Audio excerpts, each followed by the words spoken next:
انتوا طيبين وفي خير وسعادة وهنا دايما يا رب. اللي عارفني ومتابعني بقاله فترة هيعرف ان انا متأثرة جدا ببابايا. فعايزة اقول لكم احكي لكم على الموضوع اللي انا سألتكم عليه امبارح، هو ما بين الاسمين. انا محتارة ما بين الاسمين وازاي اصلا الاسمين متشابهين جدا مع بعض، اللي هو انا يا ربي واهتزت وربت. انا عايزة احكي لكم كده قصة. انا لسه حاصله يوم الجمعه اللي فاتت، انا كنت قاعده مع بابا وبعدين بحكي له عن فكره البرنامج اللي انا عايزه اقدمه يعني في رمضان، فلقيته بيقول لي انتي عارفه يا هاجر، انا فتحت القران وشفت الآية بتاعت اللي هي خليني أقولها لكم، اللي هي فيها كلمة اهتزت وربت. بسم الله الرحمن الرحيم: ومن آياته أنك ترى الأرض خاشعة فإذا أنزلنا عليها الماء اهتزت وربت إن الذي أحياها لمحيي الموتى إنه على كل شيء قدير.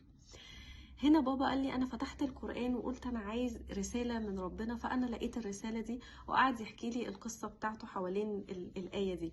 فانا خدت من كلمة رسائل من ربنا، وخدت من الآية اللي بابا قالها لي كلمة اهتزت وربط، وربطتها بايه بقى؟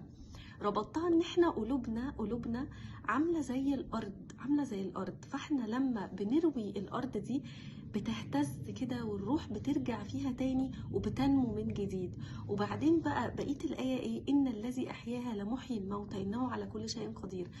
انا ربطت ده بالقلوب. احنا قلوبنا بتبقى ساعات ميته، محتاجة مية عشان ترجع تروي القلوب دي من جديد، وربنا قادر على كل شيء. لو مهما كانت قلوبنا ميتة مصدية تعبانة موجوعة، مهما كان اللي في قلوبنا، ربنا قادر ان هو يعني يرجع الحياة تاني لقلوبنا دي من جديد. فعشان كده كلمة اهتزت وربط أثرت فيا قوي، وليها علاقة بالبرنامج اللي أنا عايزة أقدمه لكم في رمضان إن شاء الله، اللي هو ليه علاقة بإن احنا نحيي قلوبنا تاني من جديد، ونرجعها إن هي تنمو وتزدهر وتكبر، ويعني يعود علينا بالنفع يا رب بإذن الله.